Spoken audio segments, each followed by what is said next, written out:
утренникке шығып келдік. Енді балықтың сезоны басталды, ағайын деп қойсаң. Қармақтарын сақадай сай қылып, лақтырып бастады. Бұл кісі Махамбет аға деген. Аңшылықта неше жыл опыт бар сізде? Ой, 15-20 жыл. Болар. Бұл қауымда. Қай заман. Аюға дейін бардыңыз ғой? Ой. Алмаған заттығын. Бұл Махамбет аға кездерінде Зайсанға дейін барып, аю атайын деп барған екен. Зайсаннан. Ән жерде күшті болып жұмыртқа қуырылып жатыр. Жуа. Мына үйде қолым шықтық мінеке, шағын будкінің ішінде. Мынау да арт жағы спальный. Қараңыздар. Мынау утренниктен олжалар. Балық аулау.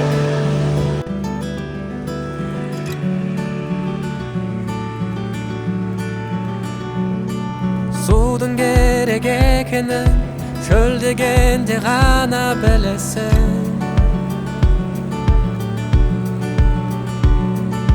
Жылу керек екенін жаурағанда ғана білесің.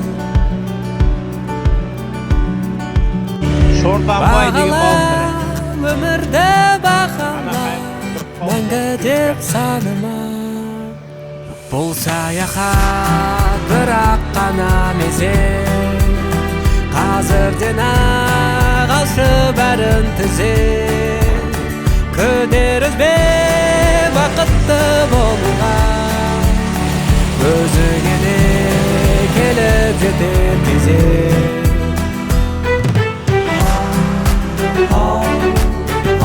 Мәкен екеуміз жайлап бір шортаннан қағып алып кеатырық. Әрбір тырыстық енді, тек бір-бірден ұстатық сонда да. Жоқтан жақсы. Маяқтан не пісіп атқан, шашлик пісіп атыр деп өтеді ғой. А? Көп ұстасам шортанды бітіріп кетесің, қаланды кетіп кетесің.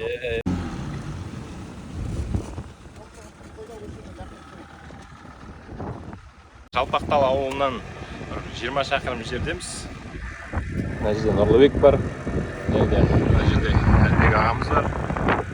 Қазір барып енді шортан істейін деп тұрып тағы да. Нұрлыбекпен барып. Сазанды көрсетеміз деп қойсыз. Сәттілік ал. Қараңыздар. Біздің демалысымыз әлі жалғасуда, ағайындар. Бисмилла. Міне өру вездеходтың үстіне шығып жатырмын. Вездеход па білмеймін. Себебі мынаның үстінде сет жақсы ұстайды.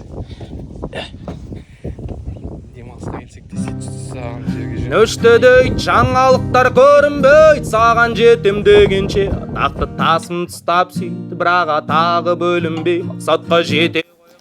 Хоп!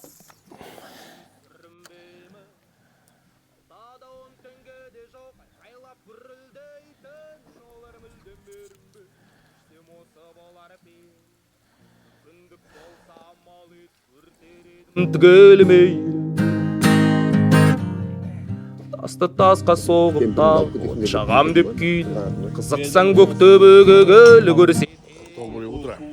Мінекей сапарымыздың 3-ші күні, яғни осы Жалпақтал ауылынан 20 шақырым жердегі Сарыөзен, Қосөзен дегеннің қасындағы осылай түнеп охотаға шығып жатқанымызға уже 2 күн болды осы жерде.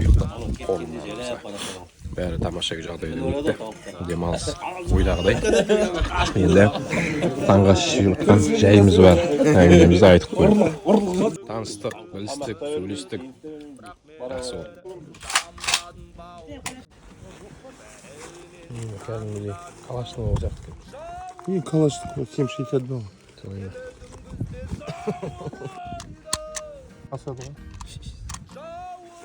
Мылтық деген затқа ғашық болдым бе. Бұйыртса, барғаннан кейін құлыптап алу керек бір мылтық осындай. Жалпы аңшылық, рыбалка деген ол еркектердің аз демалысы. Осындайда демалады еркектер. Қазір енді заман ұсақталып бара жатыр. Қазір заман кәдімгі бір өзгеріп бара жатыр ғой. Қазір ондай демалыстар өте аз. Қазір осындайға қызығатын еркектер де аз. Тек бірең-сараң не істейді. Мұның бәрі бір еркектік қабілетті ұстап тұру деген бағытта ғой, короче. атмосферасы, мына жердегі ауасы, кәдімгі кислород деген өзгеше болғаннан кейін сіз вообще кәдімгідей демалып қаласыз ғой. Мына өкпеңіз деген мына мықты кислородты жұтып, соның өзі де сізді шаршатып демалтып тастайды. Көбірек шығып демалып тұрыңыздар осындай далалықта. Давай атайық ал. Мынаның ішінде алдыңғы жылдан қалып қойған оқ бар дейді. Кешшай, Нұрик. Так, мынау 5 оқ сияды ғой ішіне, да? 6 Бірінші бір патронды неге саламыз. Емкісіне.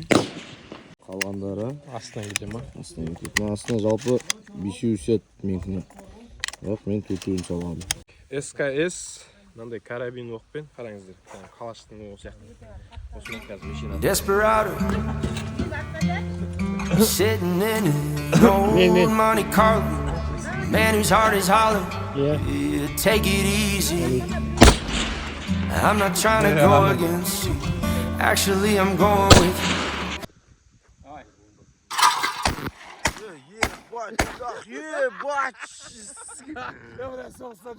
Пулемет құсатып отыр.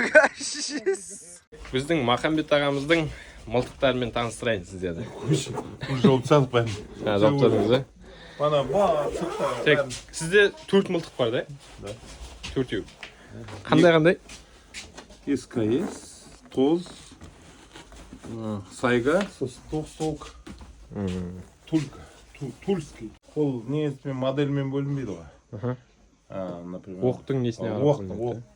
Ол анандай пытра оққа олар ала бересіңдер бәріміз.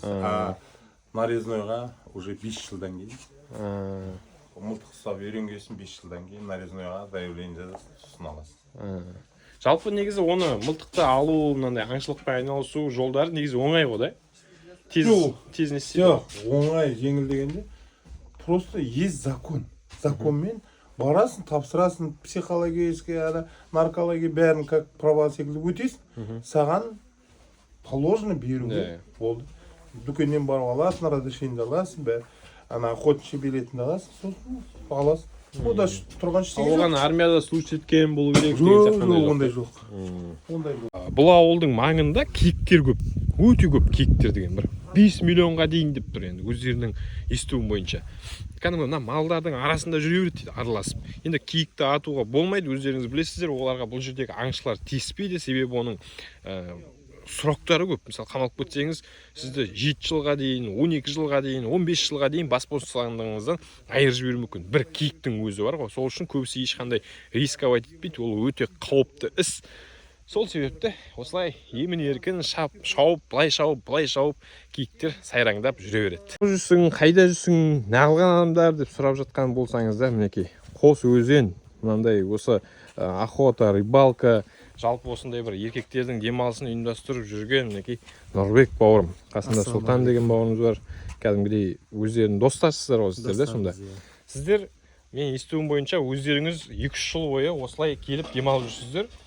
Сосын біреуіңізге идея келді. Давай осыны тур қылайық деген. Бұл өте үлкен мықты жұмыстардың бірі ғой. Негізінде мен сіздерге алғыс айтамын. Рахмет көп.